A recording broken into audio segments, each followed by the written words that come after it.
So it's amazingly, it's actually 9 months since we had the last full meeting of the task group. We've had lots of workshops and things since, and a lot has happened, but the last full meeting was 9 months ago. And there are also a few people on the call who are new to the group. So I'm going to start with a bit of a recap about where we are and how we've got here, and then move on to talking about the new standard that we've developed and what we do next.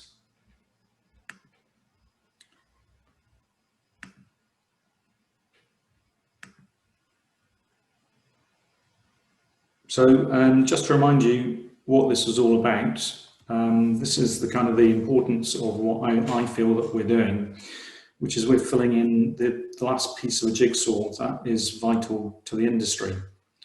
So data and information have already been transformed in the last few years by the introduction of things like analytics and the Internet of Things and BIM and digital twins and all that sort of stuff.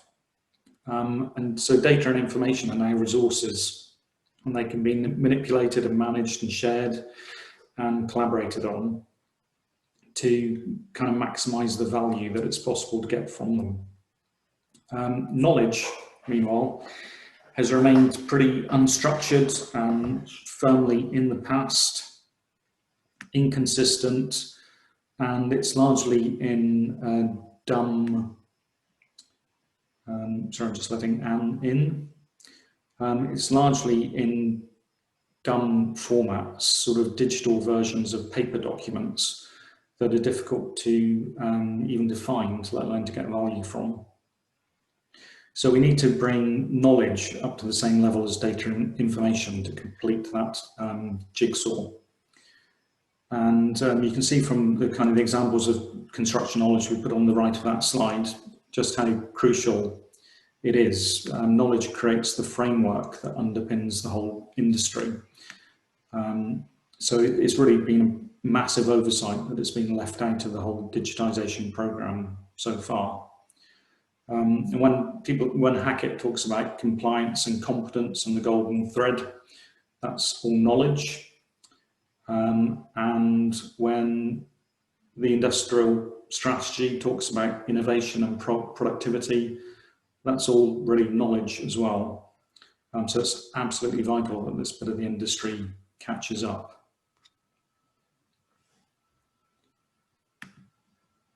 Just letting somebody else in.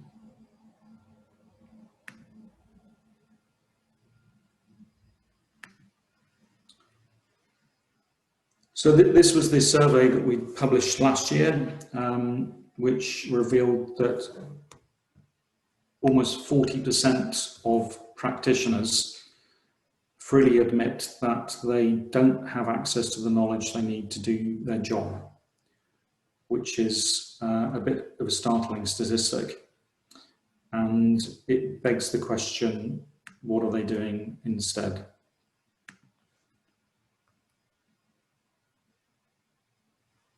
So a big part of the problem is that we've made our reliable knowledge so difficult to access and so difficult to use that practitioners are going to easier sources like free resources and Google, even though they don't trust them as much as the more reliable sources. So they're using things that they know might be wrong. And clearly that's not good for the industry. And if you're a publisher, it means that, which we are, it means that we're doing something terribly wrong.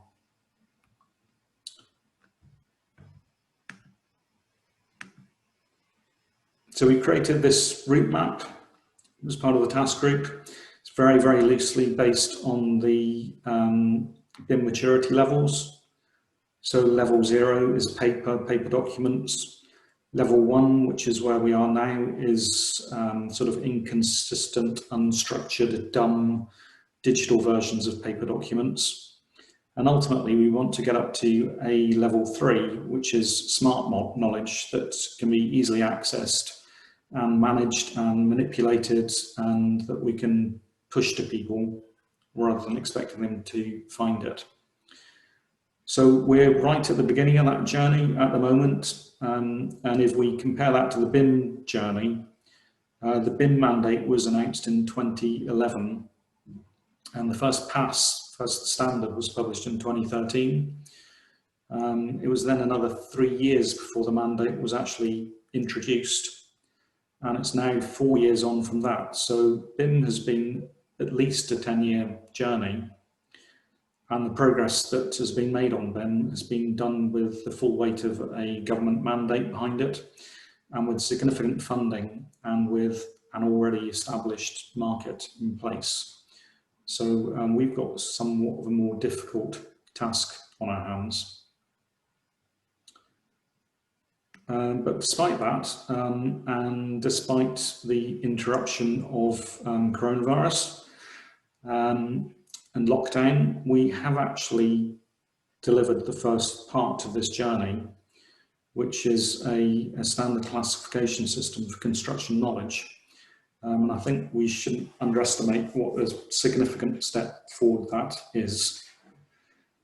And we're moving in now to the second step, which is adopting that classification and actually applying it to some construction knowledge. So this is the actual standard that has been created. I think we had one physical in-person meeting before lockdown came in, and then we've had 6 workshops, virtual workshops since then, and we have arrived at this agreed standard, which has got a persistent URL there on the left of the screen, which if you put that into your browser, you will find the standard. Work was facilitated by Barbel. I think Tom is on the call from Barbel, and it was supported by the Open Data Institute and funded by Lloyd's Register. And they did that because they see it as a safety critical issue. So if people don't have access to the right knowledge, they're going to make mistakes, people are going to get hurt. We've only got to look at the news this week with the unfortunate 25-year-old project manager from Grenfell, who didn't, it turns out, understand the regulatory framework for his work. So the consequences of a lack of knowledge can be pretty serious. So Barbel have come up with a standard which is, it's very thorough and it's very comprehensive, but it's also extremely easy to actually apply. And it can be applied to any knowledge that you want to make discoverable by practitioners. So that includes not just things produced by traditional publishers, but also things produced by contractors, consultants, suppliers, anybody who is producing something which might be of use to other people in the industry. And it's also important to say discoverable, so making your knowledge discoverable with the use of this standard, that does not mean it's free. So it's still up to you to decide how people access that knowledge. All you're doing is making it easier for them to discover that it exists at all.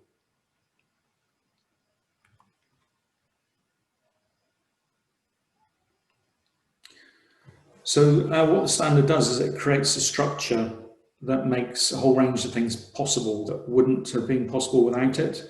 So in the same way that standards like IFC and COBE have created a consistent structure that has enabled the rollout of BIM, this standard creates a structure that will allow us to do things with construction knowledge. So in the first instance, what it does is it allows us to identify things that are construction knowledge, and so therefore things that aren't construction knowledge. So we don't have to search through the whole universe of everything, we just have to look at our bit. So that in itself is a very, very useful thing. We will also be able to search and filter results. So for example, you could filter knowledge by a particular publisher, or a date, or a knowledge type. So you could search, for example, for the most recent knowledge about structural steel. And we'll also be able to curate knowledge, so pull together knowledge from different places. So you could, for example, create a resource that was all knowledge about sustainability or all industry news from a whole range of different sources.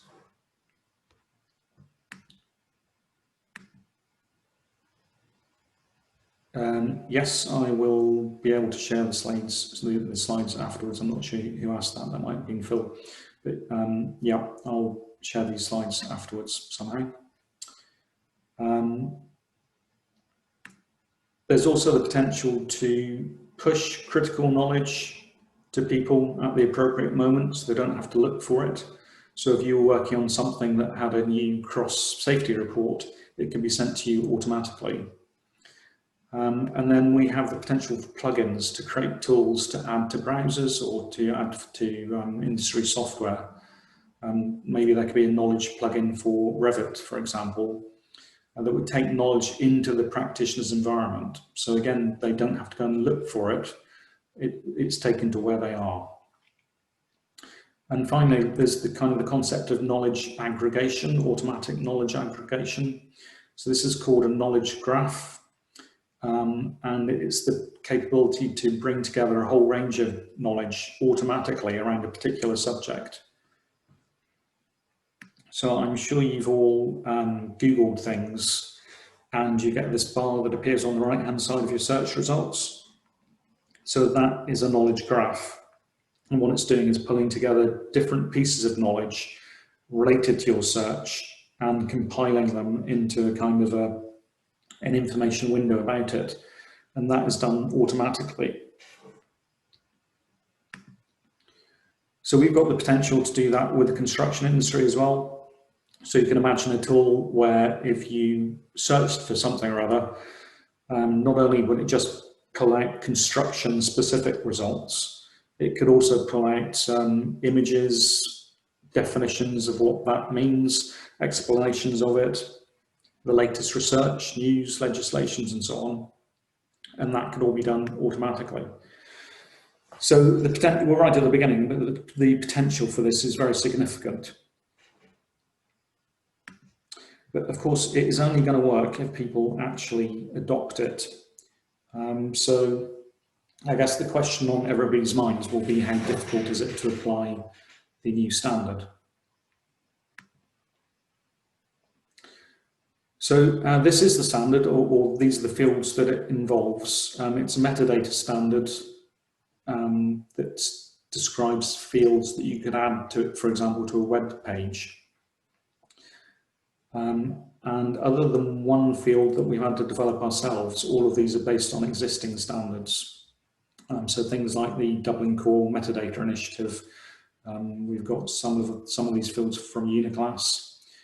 And despite it looking a little bit complicated at first glance, it actually isn't, and it's very easy to apply. So there are just 3 mandatory elements to this. So one of these is saying that this is a piece of construction knowledge, and the other 2 are just saying what it's called and where it is. And even if everybody just added those to their construction knowledge, that would be a tremendously useful thing, because it would allow us to distinguish between what is relevant to the industry and what's not. So just doing that would be a very useful thing. We've then got 11 recommended fields. These aren't mandatory, but they could help people filter knowledge by publisher or by type or by date. And then we have 17 entirely optional fields, which they might be useful to some people, they might not be useful to others. So it's kind of dependent on the publisher whether they adopt these or not. So I can say with some degree of confidence that it's actually relatively easy to apply the standard, because we have already done it. So we have applied the green and the red tags on this slide. We've already applied these to 10,000 resources on Designing Buildings Wiki, and it was actually pretty easy to do.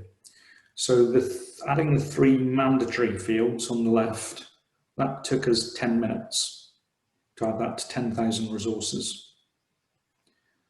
and that means our site is compliant. From that point, any tools that are developed will be able to identify that the 10,000 resources on our site are construction knowledge and what they're called and where they are.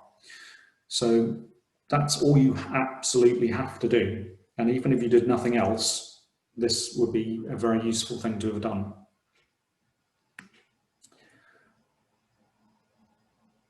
So it took another 2 hours, and it cost our developer £100 to add the other 15 green fields that we have.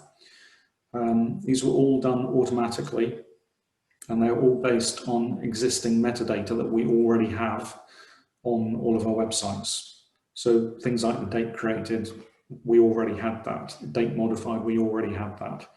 The publisher, we're the publisher, we publish all of our resources, so it's very easy to just add that we are the publisher to every single one. So it was extremely easy. That took 2 hours. And again, most publishers will find that they've got a lot of this already in their websites. Adopting the standard really just means that you express them in a consistent way across the industry, rather than at the moment everybody expresses them in slightly different ways. So we did it in 2 hours. I don't see any reason why everybody else couldn't also do that in 2 hours. So the more complicated one was the one in red, which is the only part of the standard that had to be developed from scratch by us. It's not an existing field. And this identifies whether something is for example, a template or a report or a piece of news or a piece of research. So what type of knowledge is it? And this isn't something that we previously categorized. So despite that, we could actually find we could apply that automatically to about 5,000 of our resources based on our existing subject categories. So we've done that, and that cost us another £100, 2 hours work. The remaining 5,000 we will have to add manually, which is a bit of a pain. But what we've started doing is adding it to all of our new content, and then adding it first to our most popular content. So we've done about 1,500 of those so far, and that took a day. So the answer to the question is compliance is actually very simple. The basic level of compliance can be done in minutes. A good level of compliance isn't that difficult. So, I mean, I would recommend that you look at what you can do automatically or you can do easily, and then just do that. And afterwards go on to think about what else might be useful or possible. We created a bit of guidance about how to apply it, which is sort of an idiot's guide based on what we did. Peter has his hand up. Let me just...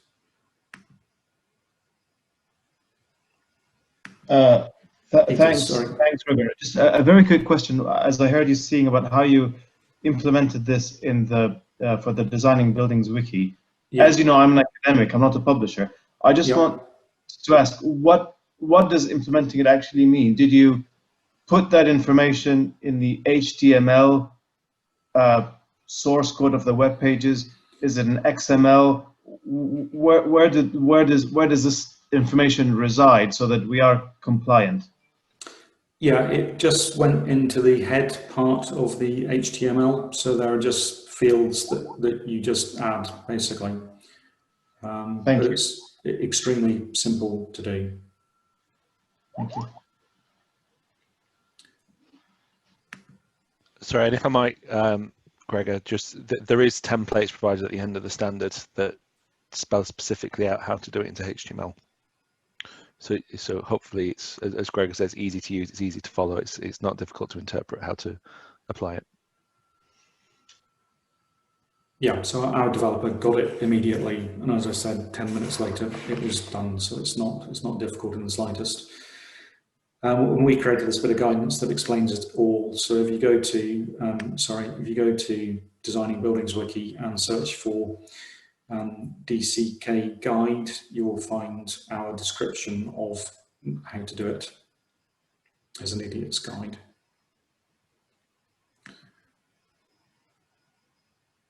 So I guess the key thing is this only works if publishers adopt it. And by publishers, we are not just talking about institutes and some of the big publishing houses. We're talking about any organisation who is producing knowledge. And we know from our conversations that a lot of practitioners, for example, now have big in-house knowledge libraries, some of which is already public. So companies will have blogs, they'll have press releases, they'll have white papers, they'll have product knowledge and project sheets, which will already be public. And we also know that you've got a lot of knowledge which currently is classified as private, but there's really no reason why that should be.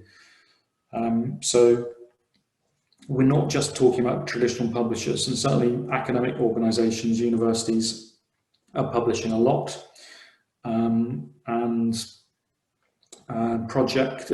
Product manufacturers are publishing a lot, and all of that stuff, really, it would be great to have it compliant with this standard. And just reiterate that that doesn't affect access. We're not saying that it has to be accessible. It could still be private, but what you're doing is making people aware that it exists. So I'm going to attempt now, I hope, to do a few quick polls to get some sort of vague idea of potential uptake. And this isn't just, as I've said, it's not just aimed at publishers, it's aimed at everybody who is producing anything that might be considered knowledge.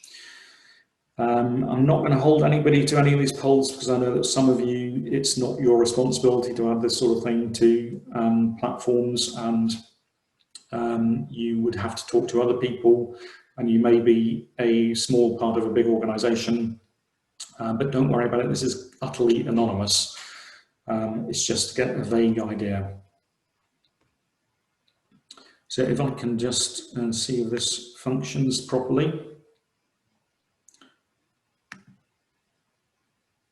So you should hopefully be seeing a question on your screen at the moment, which is how easy would it be for you to add the 3 basic fields to the knowledge that you produce to make that knowledge more discoverable. So we're just talking about saying this is construction knowledge, this is what it's called, and this is where it is. And this is the thing that took us 10 minutes to do. So I'll just give you, and as I say, don't worry about it, we're not going to hold you to this, it's just getting a bit of general feedback.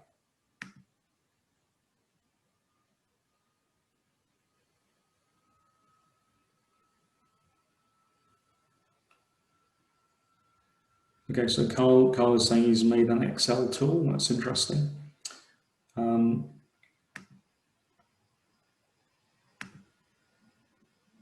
So I think more or less everybody has responded to this poll. Just give you another few seconds.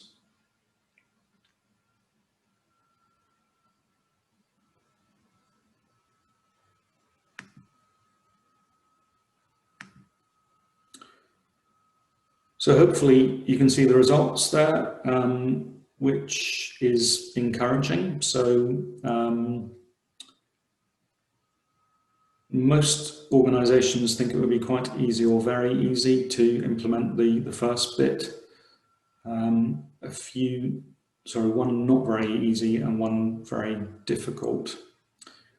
If I can just ask somebody who thinks that it wouldn't be easy or difficult, would they be prepared to tell us why that is? Is anybody prepared to unmute?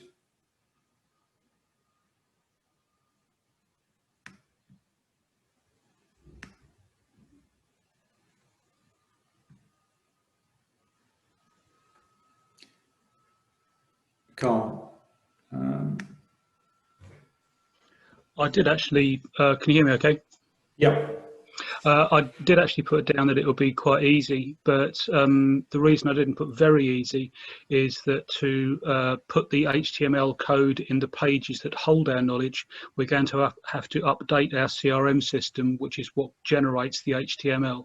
So it will take a little bit of time to get our system up and running, but once we've done, it's going to be a complete piece of cake.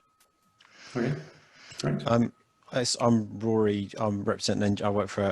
I'm a knowledge manager for an engineering firm. I put down very difficult, partially out of ignorance, because I have no idea how I'd go about doing this. But also, we run a SharePoint system for most of our internal knowledge. Plus, Microsoft SharePoint. I don't know where or how we'd be able to tag information and documents within that. So it could be quite complicated and quite difficult, I imagine. But if there's an easy way, fantastic. Look forward to hearing about it. Yeah. So Rory, I think when the design of the standard, sorry, Gregor, for Okay, go ahead. hijacking, we weren't anticipating that the HTML would be adopted for internal knowledge. But if you're using SharePoint lists, you could use the fields as part of the lists that go alongside the documents that you build. We don't particularly use an awful lot of lists, to be honest, but yeah. Okay. Well, so, if you were using SharePoint that way, that's how it would be done easily. If you're not, then you won't. Yeah. So there could potentially be some internal barriers to internal knowledge sources, but if we can get all the external stuff working really nicely, that'd be phenomenally useful to my engineers. Yeah. Okay, great. Does anybody else have anything they want to say about? Should we've got any other hands up?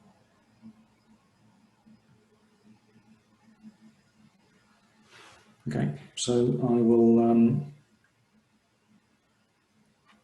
attempt to move on.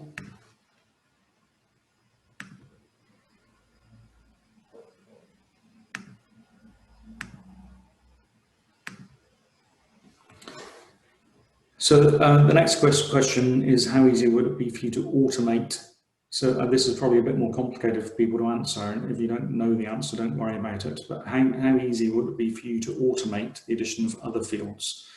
So it was very easy for us, for example, where we already record when something was created, which I'm sure all of you do, to simply copy that tag and express it in a slightly different way. So that, as I say, it took us 2 hours to do, but you will already record, I'm sure, who wrote something, when it was written, what the subject is, if it's been modified. All of those things will already be in your metadata. So it was extremely simple for us to map that across to the new system. 2 hours work.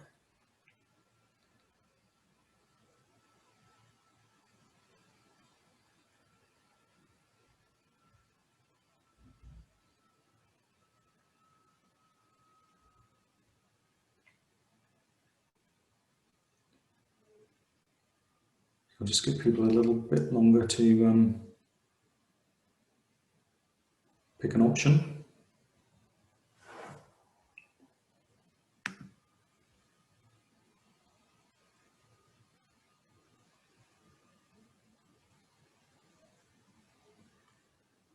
Yeah, Peter, I'm not sure how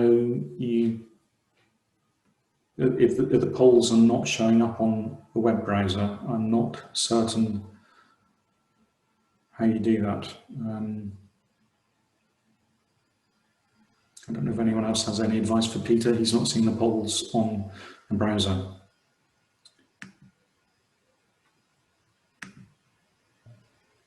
I'll stop this poll now. Sorry.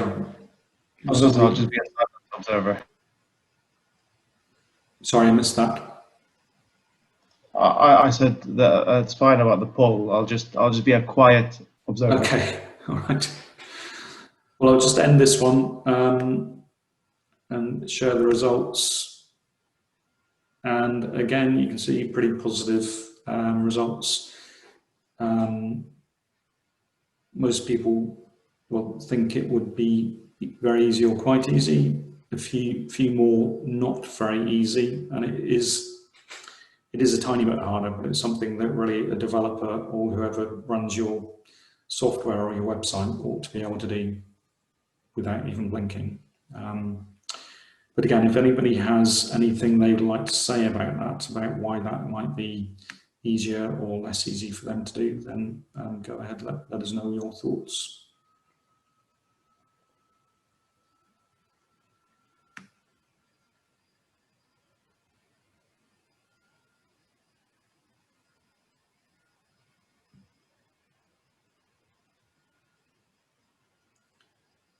Okay, I'll move on. I mean, I guess it's very similar to the first one, really. So we'll move on to the next question.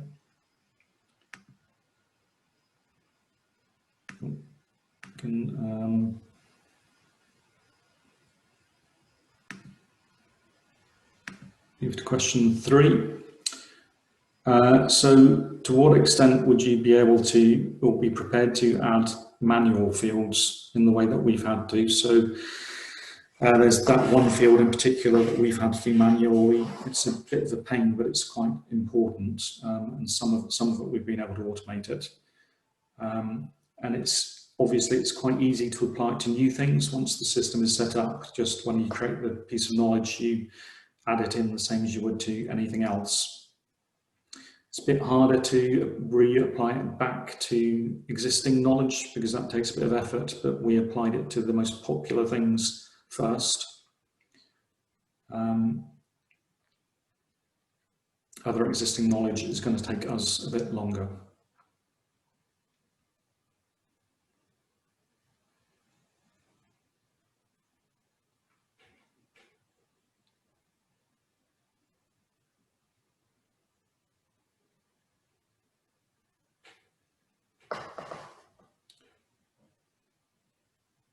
Okay, so I'll stop that poll in a moment.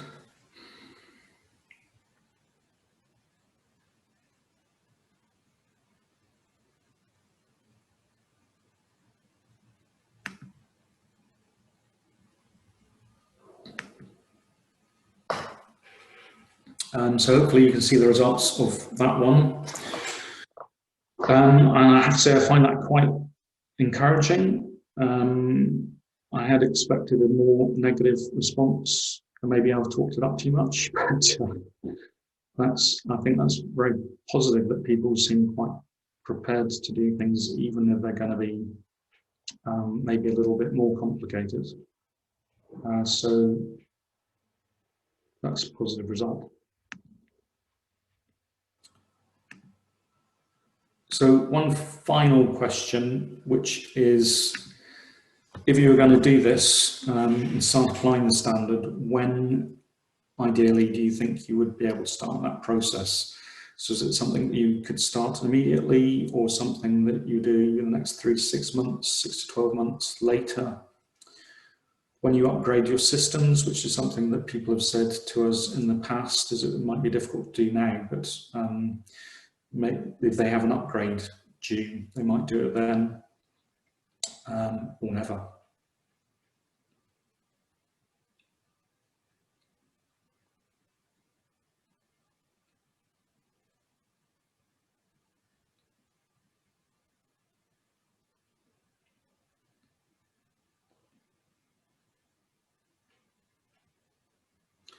Just give a few more seconds on that one.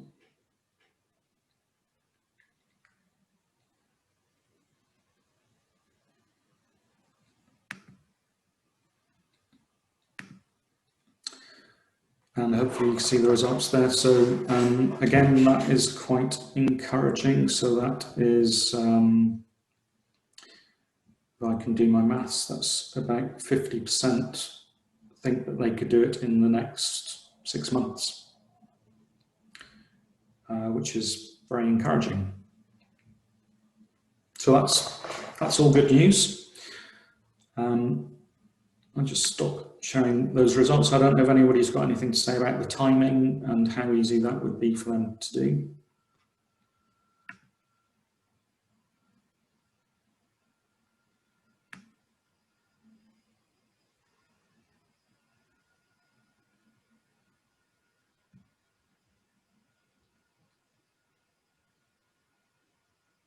Okay, so I'll move on.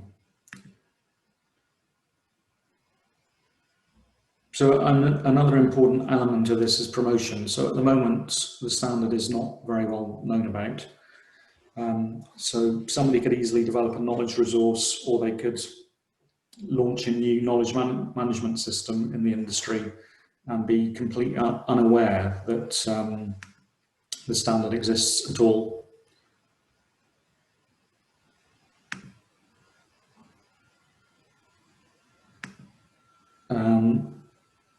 So that would be a terrible waste, obviously, for them, and it would be a terrible waste for us as well.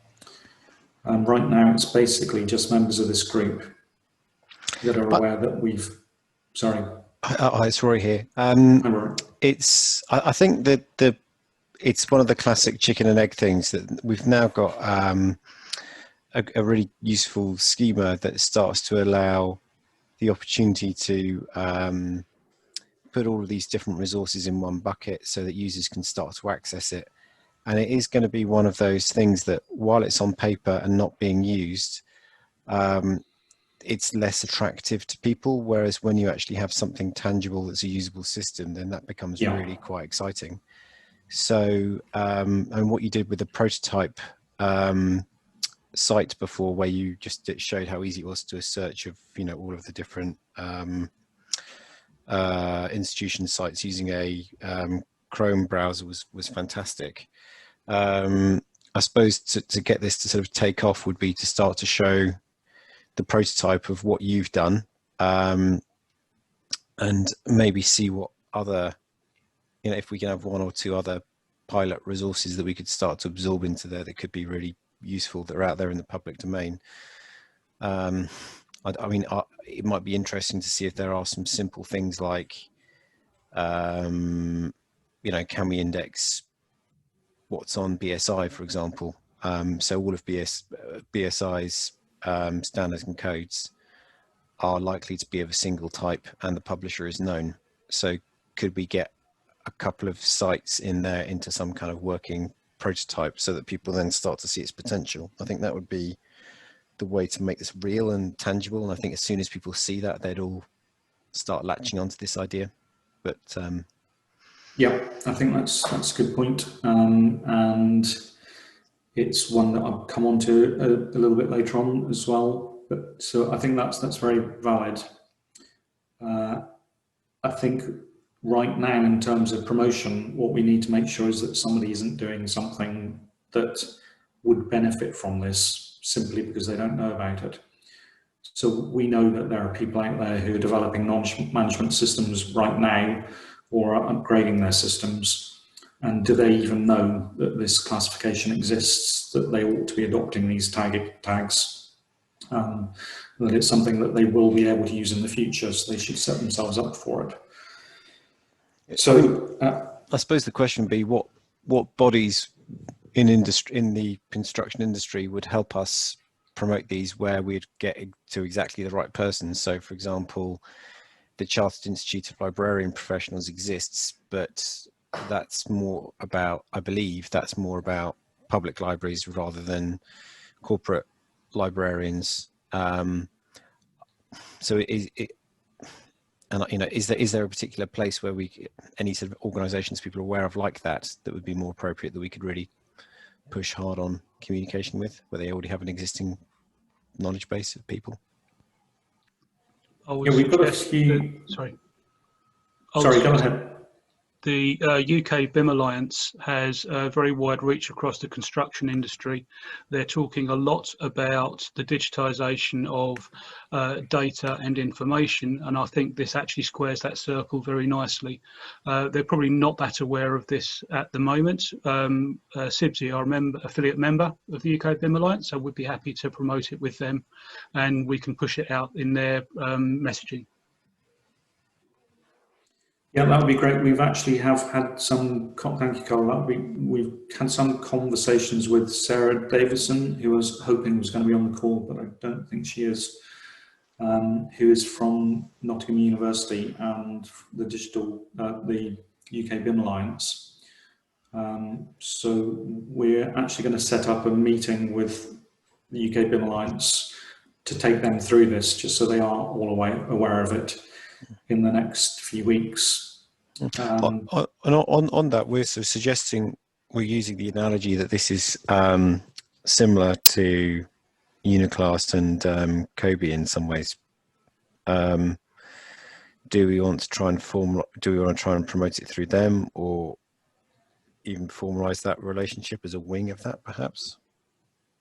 I don't know enough about what they do to see if that's a completely bonkers suggestion or not. But yeah, I mean, I've always thought it would be useful for us to be in communication with Uniclass. I've failed to do that so far, just because I can't seem to find a way into it. I know that Alex Tate used to be part of it, but I don't think he is anymore. I am part of that, so I know I have some very good contacts in Newcastle. Okay. Well, that would be helpful. We've also, I mean, we have a few knowledge managers on the call. Is there a construction knowledge managers forum or something like that we could piggyback on?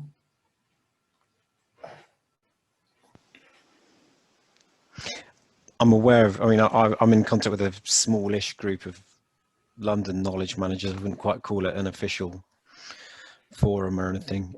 Again, CLIP are starting to try and do some stuff around collecting knowledge managers, and there's knowledge management chartership and ISO 30401 on knowledge management, but it doesn't really have a huge knowledge management focus yet. So I don't think there is a particular useful injection point yet for this, for construction knowledge managers, to the best of my knowledge. Maybe that's something that needs to be created, Rory, when you've got a spare minute, do you think? It'd be great. Yeah, I'll take that as a maybe. Very optimistic. I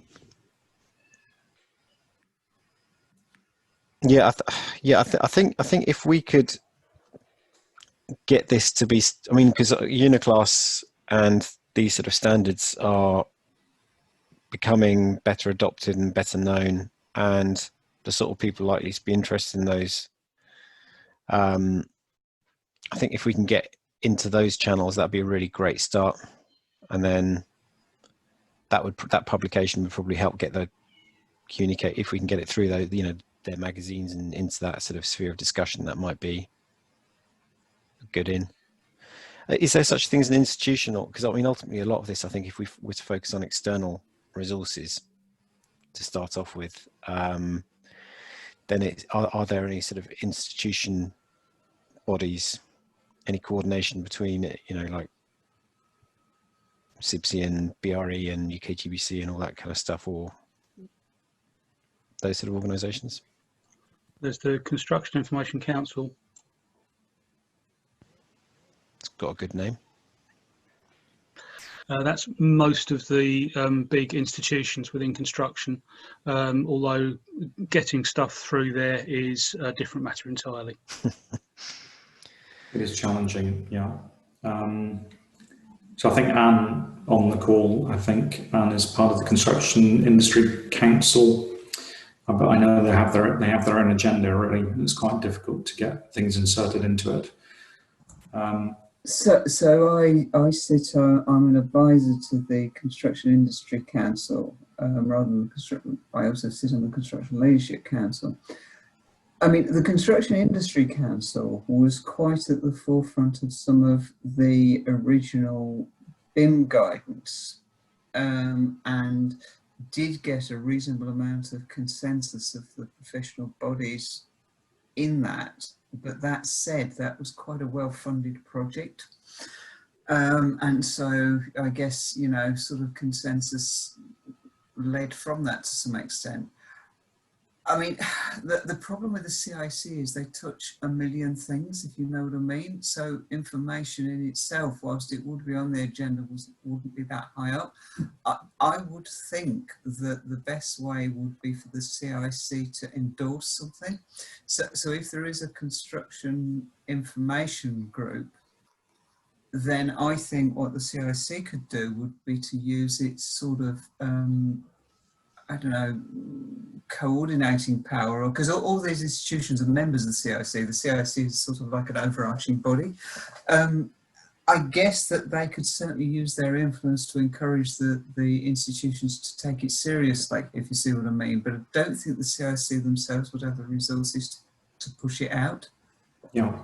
But I'm sure that they would have a role in encouraging it. But I think we do need a different vehicle. I don't think the vehicle is the CIC. But Anne, I think it's a really interesting point that it might be worth exploring associate membership for the CKTG. Absolutely. And that would put the CKTG on a similar playing field to many of the other initiatives. It would. That's a really good idea. And if you want to talk to me separately about that, that is definitely worth pursuing. Great.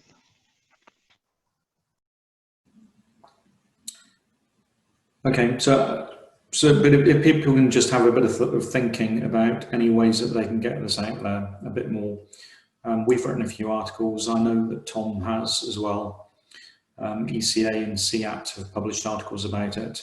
I think Anne has kindly almost agreed to write a couple of articles about it. So if anybody has any other ideas about forums and so on, yeah, Peter, do you have something you want to say? There is the group Constructing Excellence. I think it's perhaps less directly relevant than the CIC, because it's practitioners rather than knowledge creators or publishers. But they do have a very active digital group, which Loughborough University is becoming increasingly involved with. And I just thought that it might be another venue that we can use to promote the standard and the work of the CKTG. Yeah, we've got Ali, I think, on the call. Thank you.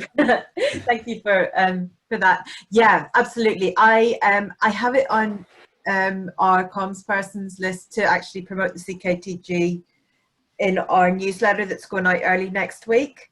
And I think maybe we've been running these kind of digital drop-ins with practitioners, and maybe we do one of those around sort of construction knowledge, and we bring in quite a few players within the UK BIM Alliance into that. So there's quite a lot that we can do within that, and we're very happy to help. Obviously, you know, Gregor, you and I know each other for a very long time, and I'm always happy to support stuff and try and get people doing the right things.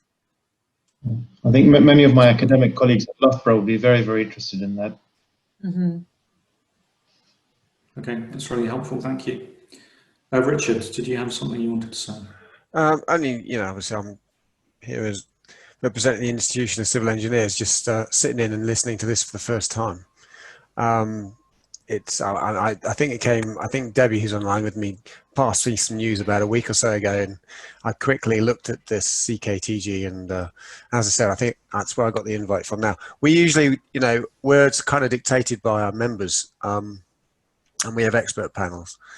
And this just reminds me of the group that I used to sort of facilitate a while back, which included the likes of Anne Kemp and others within the digital information world. So yeah, I mean, I can't see why the institution, once I get a head around this a bit more, then I would think we would probably pass it on to people like that to just then endorse, and then maybe we could make a decision about promoting through our various newsletters and obviously the website and stuff like that. I mean, I sort of have I wonder if I still think going back to this pilot idea of not, I think we've got to market it to the relevant people. We've got enough bodies in institutions here to have a working prototype. And I think if you can get that working prototype going, it'd be great. And so sort of almost identifying who would be, you know, a couple of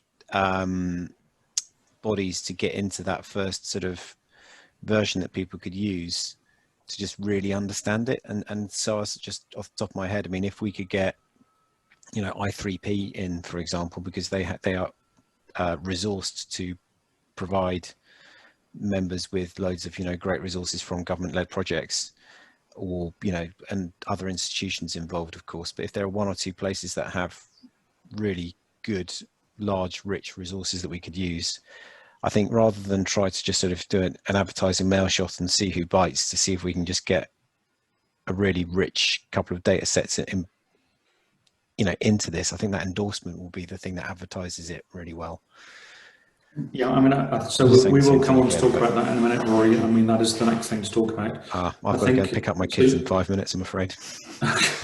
Yeah, So Gregor, just if I could build on that, I mean, again, I have very good contacts with i3P, and they use, oh God, they use a network that I can't even remember who it is. Mike is actually on I'm here, so it's so the portal is going to be rebuilt, and we'll use this standard as the new portal, which will be launched later on this year. So we're in a convenient position of actually doing a huge piece of work on a new portal. So the timing is absolutely perfect.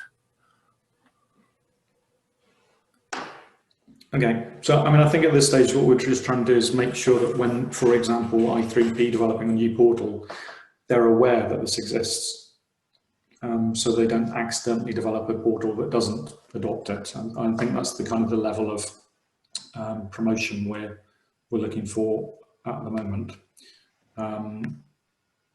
I'll just move on to the next slide. So as Rory's been saying, obviously the key bit, what we do next, and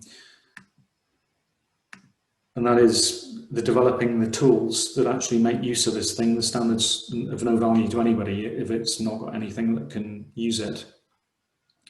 And then also the level 2B bit, which is the kind of the holy grail of the single sign-in, which we've touched on a bit in previous meetings. So if I start with the tool, talked a bit about the kind of what the standard facilitates, but then there's what sort of tool might that enable and what form might it take. So the kind of ideas range from a very simple smart search engine for the industry through to maybe a portal that could be used to curate knowledge around different subject areas, or add-ons or plugins for software or for project tools. And there've been a couple of things that we've developed that I think we've shown people previously. So one was a search engine that only searched construction industry websites. So we developed something that did that for 60 construction publishers, which it still exists. It's available on our website. And that was quite a useful thing in itself. We have, if I can just hopefully, I'm hoping you can see a kind of ICE website on your screen at the moment. And this was another tool that I think Rory was alluding to, which we have developed, which basically looks up things on any website. So this is on Firefox, and if we just highlight, for example, National Infrastructure Commission, a little box pops up with my slow broadband on a Scottish island, just explaining what that is. So if we went down and people coming across phrases they don't understand or they want to know a little bit more about, they just highlight them and a box pops up telling them what that is. So this just works for our website at the moment, but you could see how it could be developed to work for everybody's website or to work for any resource that identifies itself having construction knowledge, and also that we could begin to filter that. So if you were looking for legislation, you could only find legislation. If you're looking for research, it would pick up the research rather than general articles. So that's the kind of thing that we're talking about, where we're not just doing the same as usual, but slightly better. We might be able to do something completely different and to take knowledge to where people are, rather than expecting them to go and look for it. I've got to go, but just before I do, just there's a company that approached me actually, which are a spin-off of Cambridge University. They're got a whole bunch of crazy computer scientists doing something quite new, and they were showing me this new product that they're trying to develop called something unpronounceable, like Kavisia or something, which is KVAISR, which is apparently a Norse god of knowledge or something. But they've got this really interesting tool that they're developing, which is you basically, it looks at associations of words in a document and sort of creates a signature of that document, and then finds other documents with a similar signature and serves them up to you. So it's a kind of slightly weird AI thing. And they had a bunch of plugins that you can have either sitting alongside your in your browser or even in Microsoft Word, and you select the information collections that you're interested in. And it was really interesting. And so they show me they've done a sort of a mock-up based on a couple of construction things, like the Designing Buildings wiki that they can get for free, and Redbook Live and stuff like that. And that could be a really interesting sort of route into this. But of course, I think it's this, if we build all of the data and make the data public available and then see what people start to pop up with the user interfaces, that'd be really interesting. But I think if we try and develop our own user interface, be great. But trying to encourage technology providers to do it for us, so it's all available, sort of open source competitive market, would be really interesting as well. And one of the sort of things I thought would be quite interesting would be, standards and codes. So I've put them in touch with Jonathan from IHS, so I think might be on the call, just to see if there's something interesting there. But equally, I don't know what the business model is, but that's just a bit of a random thing. Okay, thank you for that, Rory. And now I've got to disappear and can't hear what you've got to say about it, which is rather disappointing, but I'll listen to the recording and look forward to it. Well, I'll later. email you anyway, because you're going to be part of the next bit, whether you want to be or not. So, oh dear. You'll find out. Looking forward to it. So say nice things about me on the recording, or nasty things if you want. See you later. Okay. Right, thanks. Yeah, so whatever is developed, a number of different formats, and clearly they're developing something, they get better access to knowledge, they get more appropriate knowledge. There are also benefits to publishers in terms of increased reach for their knowledge, better visibility of it, the potential to have knowledge that they're publishing actually integrated into the project environment and project systems, so taking it into a whole new place. And those sorts of things can be member benefits. They can also be revenue generating. So there's significant potential benefits to everybody. I think what Rory's saying is true, that we don't necessarily want to be doing all of this ourselves. We've created the framework that enables it to happen. But I think what we do need to do is kind of develop a proof of concept tool that shows the possibility and encourages other people to adopt the standard and encourages people to develop tools. So those software companies and people developing in-house systems and people doing hacks or whatever, encourages them to think about what is possible. So I'm not proposing that we do it all, but I think that what we do need to do is to prove the concept. So what I would be suggesting is that we set up a little working group that is similar to the one that we had to develop the standard, that begins to look at what sort of tool could we develop and how might that happen, and how might that be funded.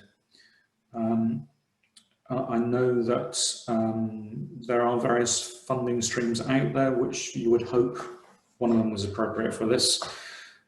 Sarah Davison from Nottingham University has kindly agreed to keep an eye out for things that might be suitable. And I'm sure that there are people on the call that have their own funding programs or funding programs that they're aware of. So if anybody has any ideas, do let me know. But yeah, I think the next step will be to set up a working group, and I'll send around an email to everybody to ask them who wants to take part in that, and how we can drive some actual useful tools out of this. So I don't know if anybody has any comments on that, or whether people have thoughts about something that might, a source of funding that we might be able to tap into to try and develop some proof of concept tools.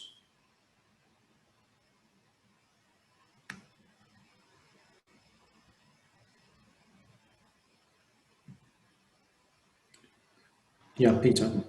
Gregor, just a very quick thought. I think the Centre for Digital Build Britain is putting a lot of effort into their information management framework, part of their National Digital Twin and initiative.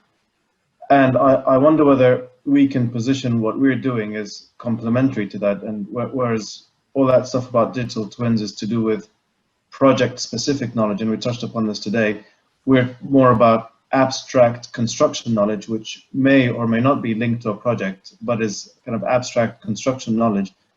I wonder if we try to align and coordinate with what they're doing, we can somehow benefit from the momentum that they're building and some of the funding streams that they are either kind of offering up or that they have access to in the Construction Innovation Hub and all of that stuff. Yeah, I would love that to happen. I've so far been unable to get into CDBB for one reason or another. Even with introductions, I've not managed to have a sensible conversation with anybody about anything. So if anybody has a way into CDBB, that would be very useful, because we do seem to be really aligned with, you almost think we should be part of what they're doing rather than a separate stream. Okay, well, I mean, I haven't spoken to them formally for a few months, but I wanted to reapproach them for other things, and I'll put that on my agenda then when if I do manage to get back into contact with them. I know they're very busy and they're very active in other things now, but I'll certainly raise that with them if I can. Great. I might be able to help as well with doing some work with them, so I'll see whether I can't bring it up with CBB as well. Okay, that's brilliant. Thank you. Anybody else have any ideas about how we might get access to some funding or access into existing programs that we might work alongside? Gregor, it's not funding, but I have proposed it as a student project to Cardiff University's National Software Academy. We've had a few interns from them over the summer and they've been excellent. So I proposed building the prototype as a project, and that would be an open source thing. So which might just be enough to give it the momentum it needs, or overcome the inertia it needs. Okay. I need to get in touch with them to see where that's going, but term won't start for another couple of weeks. Okay. Did you develop something, Tom? Was there, you had talked at one stage about a scraping tool. Was that yeah, I did. Actually... I did, but Designing Buildings Wiki breaks it because it's a much bigger data set than anything I can find can support. So not being an engineer myself, I proved that that effectively I did it enough to prove that the standard works. But I kind of reached my technological depth when I tried to get over 10,000 records. Sure. Okay. Okay. Well, I'll send out an email about that next step, and if people would like to be part of that next working group going forward, please let me know.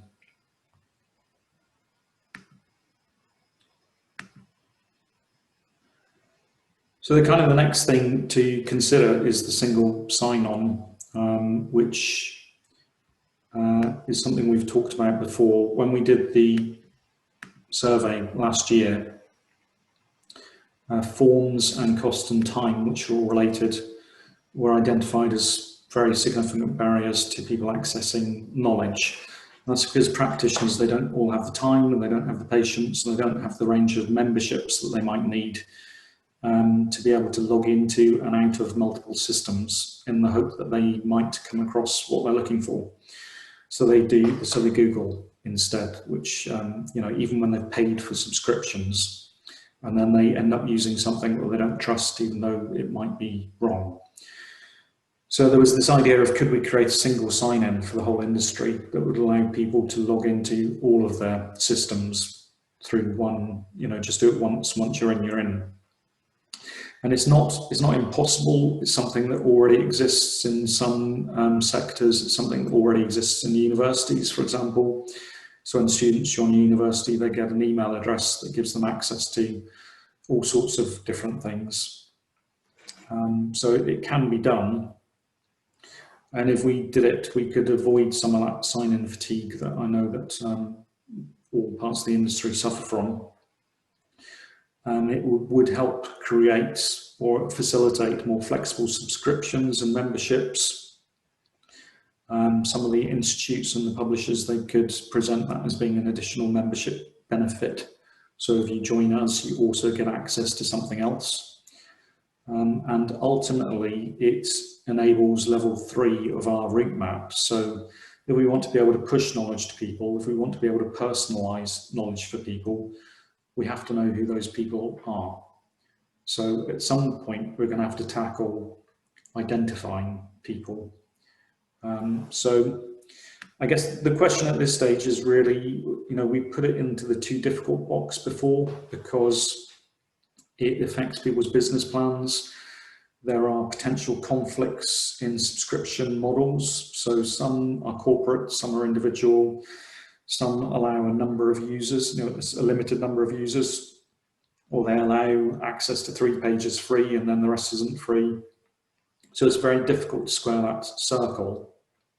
But I guess the question at this stage is, should we tackle it now, or is it still too difficult? Or is this too much to take on with what we're already doing, and should we leave it for some point in the future? So hopefully I've got another poll that we can just have a little survey on.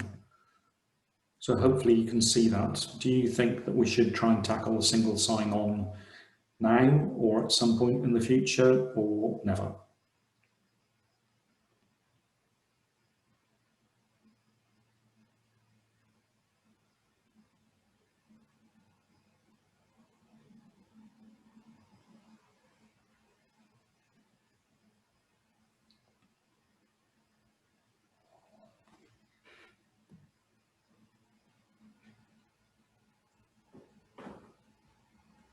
So I'll give you a few more seconds and then I'll stop that poll.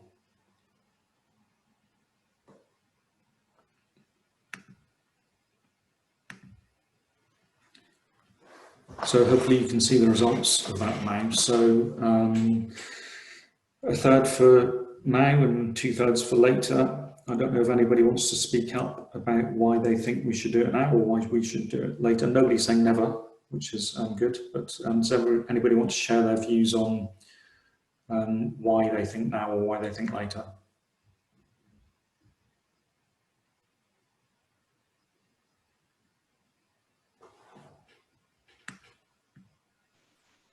I'll say something if no one else is. I think that there's a lot to do already, and it feels as a matter of prioritization, driving adoption of the standard and demonstrating the value of the standard feels higher priority. And if we've only got limited resources, then it feels sensible to do one thing over the other. The second aspect is I feel like the need for this single sign-on will come, like the business case for it will come as a pull from the result of adopting the standard. As people try to start to access and find resources available to them, it becomes much less difficult to do when people are feeling the pain more from trying to access and the username and passwords and all that stuff that something like Shibboleth would solve for universities. So I think deferring it will make it easier later. Okay, thanks, Tom. Carl. Yeah, while I completely agree with the points you made about sign-in fatigue and having a single sign-on access. I think you will probably find from a lot of the knowledge providers quite a bit of pushback with other providers having access to their subscriber lists, which is essentially what you're describing. It would genuinely be useful, but I just feel you're going to get a lot of pushback from people who sell knowledge and whose people's business relies on user bases of knowledge consumers. Thanks, Carl. It can actually be done in an anonymous way. It is possible to do it with a third-party certifier so that you're not sharing your list, but I take your point, it's not straightforward. That would satisfy that. Adrian, did you have something you wanted to say? Gregor, yeah, I mean, we're struggling even to get single sign-on as an organisation across our various platforms. I think last time we had about 10 different platforms. So it's because of the difficulty with the CRM systems and various portals and various different applications. So until we crack that internally, I don't think we'd be able to go to it in this regard. So for later for me, I think. Okay. Does anybody want to stand up for doing it now? I'll come in on that, because one of the things that we've done in terms of the work on the i3P portal is that people, it's a sort of prerequisite of their demands. They don't want that ability to have to sign on to a separate portal to look at the knowledge. So that's why I've put it down as that. I know it's very difficult to do, but we seem to accept it with our iPhones and other devices. It's very difficult, but I think it needs to be done soonish. Okay, anybody else? Yeah, Gregor, we had a VLE which unfortunately didn't get the take up that we'd wanted, and is now slowly being disbanded. But that was probably due to the fact that we didn't have single sign-on. And I know that Dean, who you maybe talked to before, was very keen to get this, and unfortunately didn't. So it caused an issue, and the demise is now, as I just explained. So just as an example, single sign-on is definitely, as far as that was concerned, we needed it. It didn't, and it failed us because we didn't. Did it fail because you couldn't make it work, or because you didn't do it? It just couldn't get through the loops and hoops. Yeah. Okay. That was all. Yeah. So I mean, I'm in a slightly difficult position because we don't. It makes no difference to us, frankly, because we're open access anyway. So I think unless somebody is going to push very strongly for it, by which I mean somebody else would have to drive it. So if we set up another working group on that, somebody would have to run that. In the absence of somebody putting themselves forward to do that, we might leave it in the later box for now.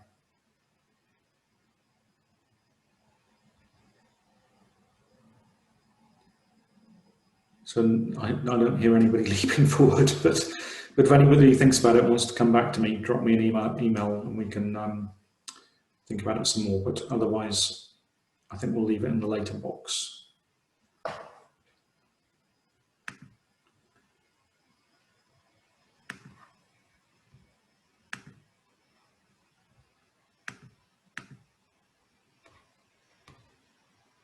So that's gone through the agenda basically. So the next step would be to set up a workshop, which I'll send around an email for looking for membership, for developing proof of concept tools.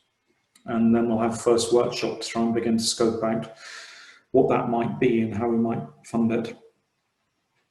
In the meantime, if anybody can think of any ways of promoting this, just so that people are aware of it, I think it's something that the sooner we start doing that, the better. And also, please do start adopting. And if you do adopt it, even if it's just in a limited way, even if you're just doing the mandatory fields, do let me know so that we can keep some sort of record of who's adopted. And if anybody else has any other comments, now is your time to say them. Gregor, I just wonder, I know you've put some work into press releases and there's been other bits and bobs as well. Have they been circulated within the working group or the task group? So the press release was, but if somebody's got a blog or something and they want to write something on it, we can provide copy for that, because we've got existing images, we've got most of it written up. So if people want to publish a quick article, even on their internal sites, just let me know and we can give you a copy to do that. Right. I'm not sure. I mean, I'm not sure if you've done it, but UK Construction Week are doing a like series of like webinars and stuff like that. And I did one for them recently, and they're just doing a random series of topics, and they get quite good interaction. I don't want it. It's just ongoing series of that. So on their website, you can see like UK Construction Week summits. They're doing lots and lots of things there. So it might be worth see if you get some traction there and do one with them.